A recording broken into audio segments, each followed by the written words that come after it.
50 से 80% इन्हीं समुद्रों के पानी से आता है। ये भी कह सकते हैं कि ये सागर एक विशाल संयुक्त परिवार की तरह है, जिसमें ये सभी जीव एक ही घर में रहते हैं, जैसे मछलियाँ, mollusc, dolphin, seal, walrus, crustacean, bacteria, समुद्री एनिमोनी और हाँ, ब्लू व्हेल भी, जो पृथ्वी का सबसे बड़ा जीव माना जाता है। और जंतु ही नहीं, इन समुद्रों में पौधों की भी लाखों प्रजातियां पाई जाती हैं। गटुआ किसके पास है? इन विशाल समंदरों का पानी हमारी पृथ्वी का लगभग 3 ऐसे तो बेचारा कहीं नहीं जाएगा। इस धरती पर 5 बड़े महासागर हैं: आर्कटिक, अटलांटिक, हिंद, प्रशांत और दक्षिणी महासागर। ये सागर इतने महत्वपूर्ण हैं कि इनका तापमान और लहरें दुनिया लाइट जलेगा ना तो मिलेगा, तुम बैठो। देखो इधर देखो। चाहे देखो वो बेटा, मौसम कितना ही खतरनाक चुका हो। मछली दिखाई। देखो मछली, देखो कछुआ कछुआ। सूरज की रोशनी पर निर्भर है। जी हाँ, देखो मछली, देखो मछली बेटा। मछलियाँ अरे पेड़ देखो पौधे ना, ही नहीं, कैसे इस- बल्कि बैक्टीरिया देखो जैसे मछली देखो। सूक्ष्म जीव भी इसका सूरज कलेक्टर से नीचे ऊर्जा गिर गया है। पाकर खिलखिला उठते हैं। ये देखो मिस्टर कूद बिलाव, कितने मजे ले रहा है।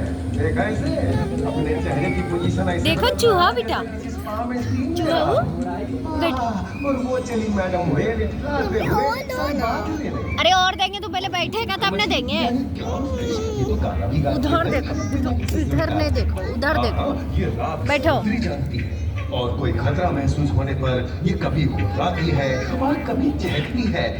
क्लाउन फिश है ना। और ये डॉल्फिन हमारे स्मार्टफोन से भी ज्यादा स्मार्ट है। ये अपनी आवाज का इस्तेमाल सोनार की तरह करके एकदम सही दिशा में तैरती और एक दूसरे को संदेश भेजती है। जी हाँ, ईमेल या व्हाट्सएप से भी तेज। मूंगा चट्टानें यानी कोरल रीफ दुनिया की सबसे विविध इकोसिस्टम्स में से है। इन चट्टानों को अक्सर समुद्र के वर्षावन कहा गया है। आई, समुद्र में वर्षा, अजीब बात है ना। अरे दरअसल इनका नाम इनके आसपास बसे इन जीवों की विविधता के कारण पड़ा है। इनमें से कुछ गूंगे गर्म उथले समुद्र में, तो कुछ ठंडी अंधेरी गहराइयों में रहकर हमारे इकोसिस्टम के संतुलन को बनाए रखते हैं। पौधे हमारे इकोसिस्टम का एक बहुत ही महत्वपूर्ण हिस्सा है और पानी में ऑक्सीजन का सबसे बड़ा स्रोत है। इस नीले पानी में मौजूद कई पौधों में से एक बहुत ही महत्वपूर्ण पौधा है फाइटोप्लैंक्टन, जो पूरी दुनिया की ऑक्सीजन की जरूरत का लगभग 50% बनाकर हमारा अस्तित्व बनाए रखता है। इन समुद्रों में पहुंचने वाली सूरज की रोशनी की मात्रा के हिसाब से उन्हें 3 क्षेत्रों या परतों में बांटा गया है। सतह के सबसे नजदीक वाली परत को यूफोटिक जोन या सनलाइट जोन कहा जाता है। जाहिर है कि यहाँ सूरज की सबसे ज्यादा रोशनी पहुंचती है और 90% समुद्री जीवन इसी परत में मौजूद है। अगली गहरी परत को डिस्पोटिक जोन या ट्वाइलाइट जोन कहा जाता है। इस परत तक सूरज की सिर्फ 1% रोशनी पहुंचती है, जो पौधों के जिंदा रहने के लिए काफी नहीं है। तीसरी और सबसे गहरी परत एफोटिक जोन या मिडनाइट जोन है। यहाँ सूरज की रोशनी बिल्कुल नहीं पहुंचती। ये परत पूरी तरह से अंधेरी और ठंडी होती है, बिल्कुल किसी हॉरर मूवी के सीन जैसे। ये कई जगह पर इतनी गहरी होती है कि यहाँ आसानी से माउंट एवरेस्ट जैसे ऊंचे पहाड़ भी समा सकते हैं। और इसकी सबसे गहरी जगह है प्रशांत महासागर में मरियाना ट्रेंच। महाद्वीपीय तटों के साथ लगे उथले समुद्री इलाकों तक पहुंचना आसान है, लेकिन ये समुद्र का सिर्फ 10% है। समुद्र की गहराई जितनी बढ़ती जाती है, उतने ही वहाँ के हैरत अंगेज जीव जिन तक पहुँचना मुश्किल होता जाता है। ये समुद्री जीव पहले तो अपनी खूबसूरती से आपको छलते हैं और फिर अचानक एक खतरनाक रूप ले लेते हैं, जिनसे बचना मुश्किल ही नहीं, नामुमकिन है। और ये क्या, अचानक ये रोशनी कहाँ से आई? ओहो, ये तो जेलीफिश का झुंड है, जिनकी रोशनी एकदम डिस्को लाइट की तरह लगती है। वाह, ये हुई ना बात। अब सभी बड़ी छोटी मछलियां इन चमचमाती डिस्को लाइट को देखकर पार्टी करने आएंगी। और फिर यही रोशनी उन्हें बेरहमी से दबोचकर उनका शिकार करके अंधेरे में वापस गायब हो जाएगी। लेकिन सभी शिकारियों को छलावे से लुभाना नहीं पड़ता। सबसे घातक शिकारियों में से है शार्क।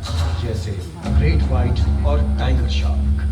शार्क आमतौर पर सूरज ढलने के बाद अंधेरे में शिकार पे निकलती है समुद्री जीवों का यमराज।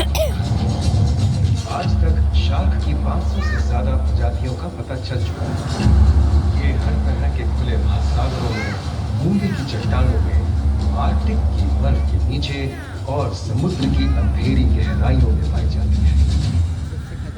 और ये है समुद्री घोड़ा, जो तबड़क तबड़क नहीं, छप छप छप छप करता है, यानी दौड़ता नहीं, तैरता है। हमने इन समुद्रों के बारे में बहुत कुछ जाना है, पर अभी भी बहुत कुछ जानना बाकी है। ये सागर गहरे और विशाल, ठंडे और अंधेरे में डूबे होते हैं। इन गहराइयों में पनपने वाली 17,000 से अधिक प्रजातियां मानो किसी कल्पना से कम नहीं। किसी खूबसूरत एंजल की तरह दिखने वाले जीवों के साथ साथ न जाने और क्या क्या देखने को मिले।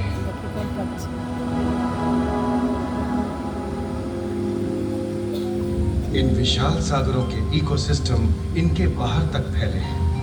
खारे पानी की खाड़ियां, समुद्रों, समुद्र तटों और नमकीन दलदली इलाकों तक। मानव जाति दशकों से प्लास्टिक, जहरीले रसायन, तेल और ऐसी कई चीजों को पानी में बहाकर समुद्रों को नुकसान पहुंचा रही है। कई समुद्री जीवों या मछलियों की दर्दनाक मौत और उनकी इस तड़प का जिम्मेदार हमारी मानव जाति ही है।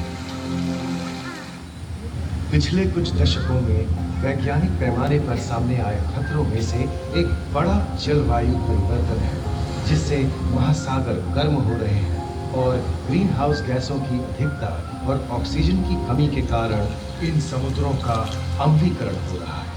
सागरों के इस तरह गर्म होने से पानी का स्तर बढ़ गया है और बर्फ की चादर पिघल रही है।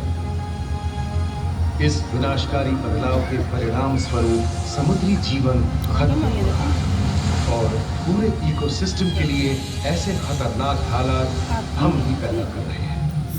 हमारी आने वाली पीढ़ी का भविष्य इस बात पर निर्भर करता है कि क्या हम आज अपने निजी जीवन से प्लास्टिक को हटाने जैसा छोटा कदम उठा सकते हैं, या फिर हम बड़े स्तर पर सख्त नियम बनाकर उन्हें लागू करें, जिससे समुद्री संसाधनों का दोहन और प्रदूषण कम हो। याद रखिए, बात हमारे अस्तित्व की है, तो बदलाव की शुरुआत भी हमें ही करनी होगी।